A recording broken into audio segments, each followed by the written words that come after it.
As New York looks to build out its green energy infrastructure with hundreds of battery energy storage systems, some Staten Islanders are concerned about the changes and potential dangers they could bring to the borough. So, you live in a neighborhood where you have a house next to you. If someone sells that house and that house is purchased by the city or a developer, it could be a battery energy storage site, and you have no say about it. The sites are pretty significant. So the one that you're talking about on Travis Avenue is going to be 8 acres.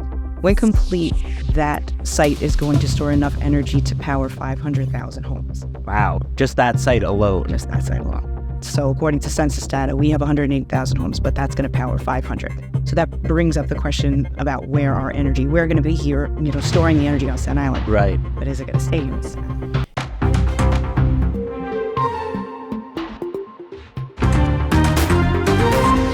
Welcome to the Staten Island Advances from the Scene, a podcast bringing you an inside look at the biggest stories on Staten Island with the reporters who cover them. I'm your host, Erik Bascome, and this week I'm joined by Staten Island Advance community news and business reporter Jessica Jones-Gorman to discuss her ongoing coverage of the battery energy storage systems planned for Staten Island and the overwhelming opposition they've faced from members of the borough's community. Thanks for joining me today, Jess. I feel as though congratulations are in order. So the last time we had you on, we were talking about the real estate project that you were working on, which has since earned you an award for distinguished business reporting from the New York News Publishers Association.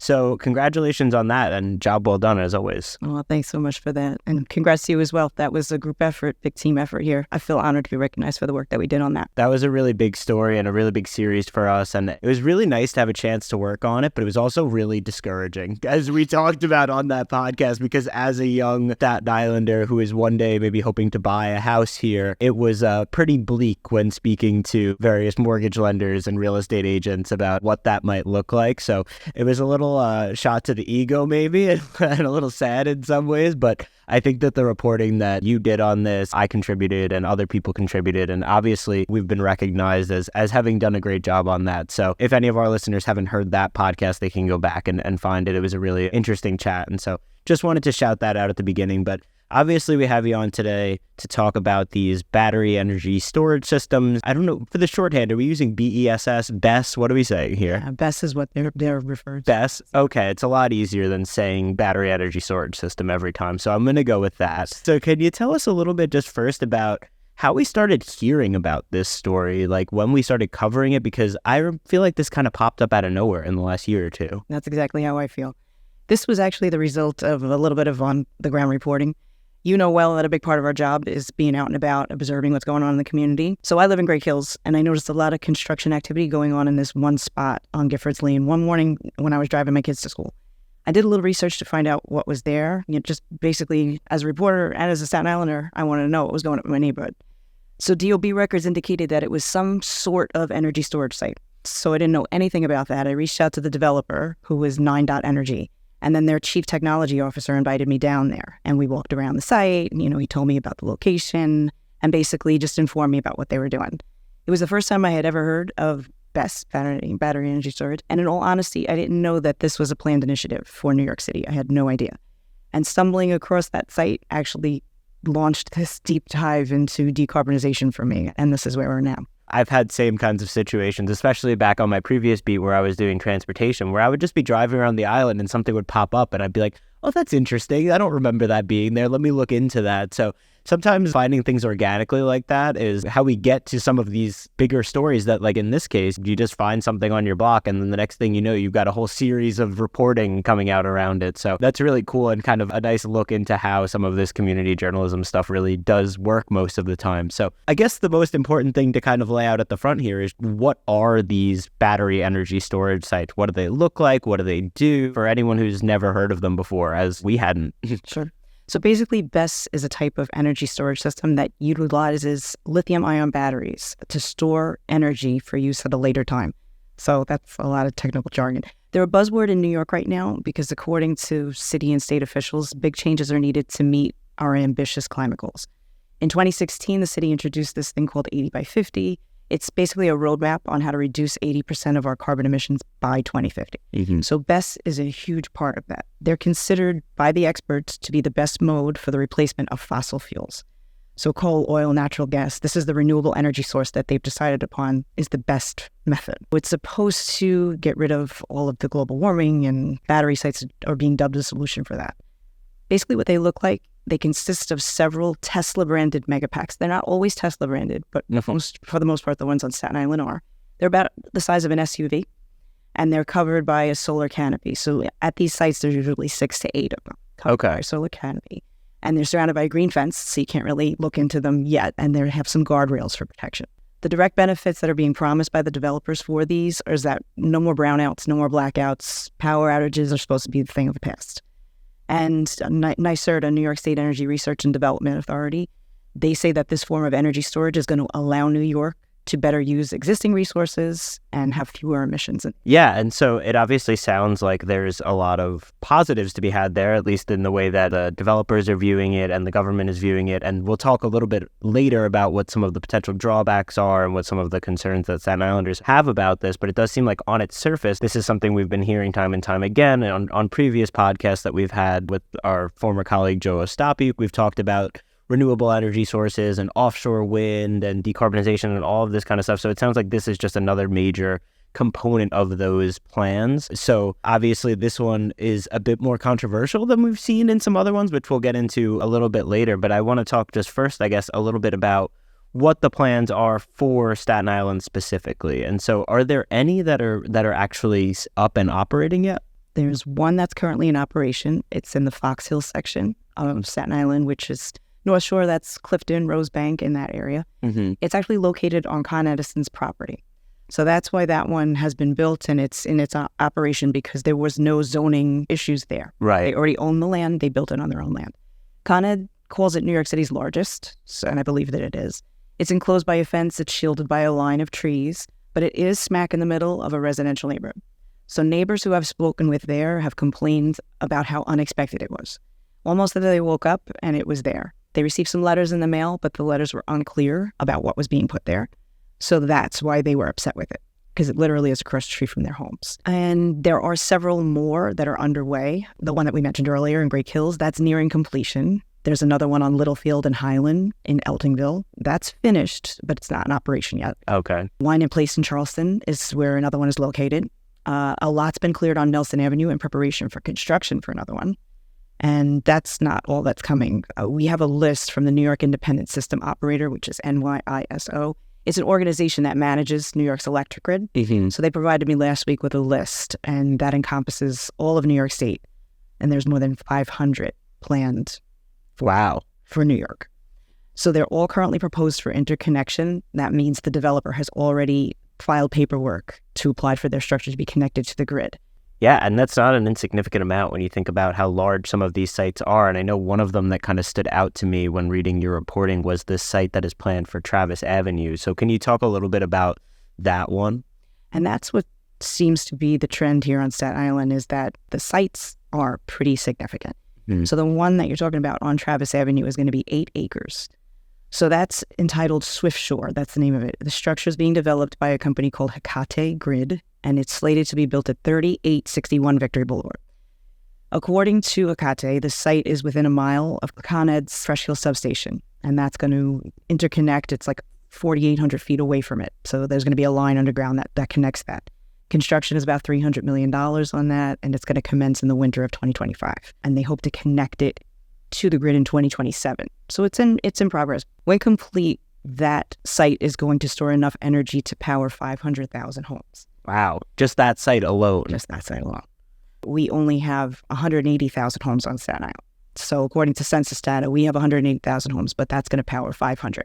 So that brings up the question about where our energy, we're going to be here, storing the energy on Staten Island. Right. But is it going to stay here? Yeah, so we're essentially building all of these different locations that are going to be building up and storing all of this energy to be used then by other parts of the city and state, I imagine. Right. Which is some of the noise that we've been hearing from residents, from elected officials. Yeah, and so I know another facet of this story that has been gaining a lot of traction is the fact that the city seems to want to make it easier for people to install these sites, right, by doing some zoning changes.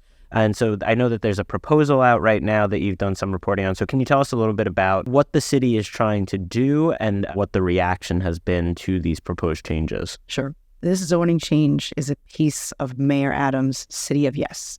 So this is the City of Yes for carbon neutrality, and it's an initiative that has to be approved by City Council, and that vote is going to be taking place in a couple of weeks. So if that happens and if this goes through, approvals for BESS structures are going to have fewer zoning limitations. Right now, these BESS systems are considered utility substations. So they're allowed to pop up in places that kind of have a commercial overlay. So it's not exactly in a residential neighborhood, but you know how like sometimes there's neighborhoods where you have a house next to a gas station. Yeah. And that's kind of why they've been popping up. A lot of them are next to gas stations. So they can be built as of right in these commercial zones. So anything with a commercial overlay. This proposal is going to change that though. And it's going to allow BESS to be installed in a wider range of zoning districts. And there's not going to be too many penalties or anything like that with that. There's really no size limits to it, some size limits, but nothing major. So, and this City of Yes initiative too that's going to be voted on, it seeks to allow battery storage in and on residential buildings. So that means that they could put them on rooftops. They could put them in different places, you know, in an apartment building complex. We'll be right back. The Mayor of Maple Avenue is a powerful multi-part podcast about Sean Sinisi, a victim of former Penn State football coach Jerry Sandusky, who was arrested 10 years ago for numerous child sexual abuse charges. The podcast series is written and hosted by Pulitzer Prize-winning reporter Sarah Ganim, who takes listeners into the world of addiction rehabilitation, where society can be quick to celebrate the consequences for abusers while not addressing the needs of their victims. Subscribe now to The Mayor of Maple Avenue wherever you get your podcasts. Yeah, and so let's talk a little bit now about what the concerns have been, right? Because we've been kind of dancing around that for a point and, you know, all the positives and what the city wants this to be and how it can help us. But like we've said, Staten Islanders have seemed to oppose these things for the most part. And so I'm curious, in your experience at the community board meetings and just talking to local residents who might have sites planned near their homes, what are you hearing in terms of why people seem to be so opposed to these? The main point of opposition, residents and the elected officials alike are saying that the units are changing the character of the community. So, you know, you live in a neighborhood where you have a house next to you. If someone sells that house and that house is purchased by the city or a developer, it could be a battery energy storage site and you have no say about it. So it's kind of changing. You live on a block with all these cookie cutter houses and then all of a sudden one of those houses could be batteries. And some of them are springing up in kind of illogical areas. They're in close proximity to commercial properties. One in particular was supposed to be wedged in between a church and there was like 4 schools there, I think. But that one got knocked down. I'll talk about that in a minute. Safety is also a concern. There was some fires at 2 BESS sites in Warwick, New York over the summer. So it was storm-related issues that caused the units to ignite, and they burned for, I think more than a week. It was 2 separate incidents in June. So that's another issue. Because if you look at the news, lithium-ion fires are kind of front of mind right now. They become a common occurrence, and they're very explosive fires that are caused by a chemical reaction. And they can't be extinguished with water like a normal fire. So there's that you have to deal with too. And there's also concerns about off-gassing. Environmental experts in Warwick said that the town there was ensconced in toxic air for quite some time after those fires were burning. Several sites on Staten Island have already been voted down because of these reasons. In September of 2022, Community Board 3 unanimously passed a motion to deny BESS application. It was supposed to go next to Holterman's Bakery in Great Hills, and they denied that one. And then that other one that we just spoke about, parishioners at Our Lady of Pity in Bull's Head, they fought alongside Moore Catholic High School because they wanted to halt the construction last December because there was supposed to be one in between their 2 properties. And then the developer withdrew the plans in January. I think there's so many things to hit on there, but the character of the neighborhood is certainly one. The fact of removing the zoning regulations in that way or easing them, so to speak, not that we're not going to have any restrictions, but the idea of just having that as your next door neighbor. But then you also have the fires aspect of it, which is interesting to me because just in recent years, we've been hearing so much about the concerns regarding the lithium-ion battery fires with e-bikes and e-scooters, and so there's been fires that have started in other boroughs in the basement where people are storing their bikes or scooters. And then, like you said, these are particularly troubling fires because you can't extinguish them in the way that you normally would. There's chemicals being burned off that you may not see in like a standard wood fire or whatever it might be. I definitely understand the concerns there and the safety issues, but I'm curious what you heard in your discussions with experts, because I know that you've also been speaking with experts in the field And it seems that it to be almost a little bit divided, right? With some people like, oh, no, it's safe, it's good for us. And then other people are like, oh, no, it actually could be an issue. So what have those conversations been like? So the answer I keep getting to this question about are they safe is that the sites face rigorous testing before they're approved for use. But the red flag issues that I've seen in my research include the lack of time here. They haven't been time tested. They haven't been around long enough to say, okay, no, these are fine, and this has been happening for 10 years. So there's a lack of time there, and people are concerned because the technology is so new. I've been told time and time again that these are not the same quality e-bike batteries that are imploding on the news. Okay. So they're supposed to be higher quality. Sometimes those batteries that you see on the news are purchased through Amazon or purchased... Right, it's like the little hoverboards that you buy on Amazon and stuff like that for your kids. So these obviously are not. But FDNY officials that I've spoken with are concerned. This is a new form of fire prevention for them and one that's very stubborn to combat. So it is an issue, and they are training on it and drilling on it and trying to figure out the best ways. So it's something that is concerning to them. Yeah, absolutely. And so you had mentioned that the city is set to vote on this in the next couple of weeks. And so I'm just kind of curious when Staten Islanders might see some of these new sites popping up in their neighborhoods. And then obviously if we get the voting changes, you could see even more proposed and more in the future. But I guess for the ones that are planned as of now, are there any that are coming in the immediate future, or are they still all a bit of a ways off?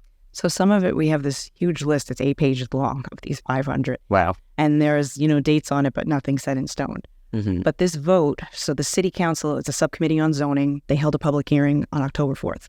And now they're deliberating on that proposal to change the zoning. I think they have about 50 days to do so. And once they have a decision, that subcommittee is going to vote, followed by a larger vote on the Committee of Land Use, and ultimately the entire city council. So that's going to be happening, though, I would say, within the month or before the year's end, just to be safe to say that. There's no exact timeline. They're going to make it public when those votes are scheduled.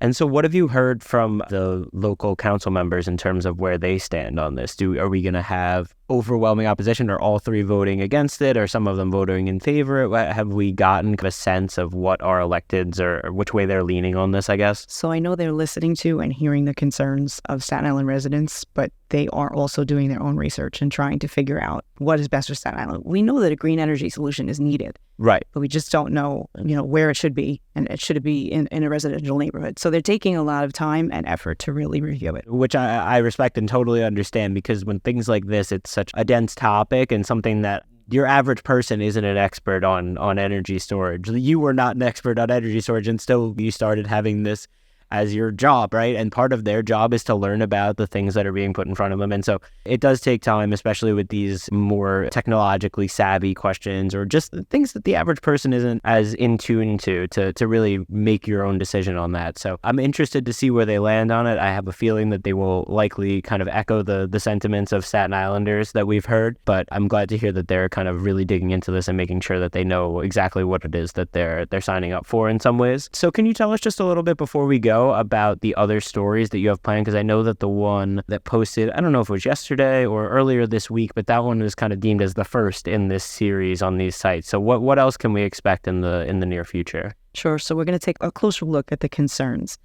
the safety of them. So to be honest, they have, from what I've learned, a 10-year lifespan.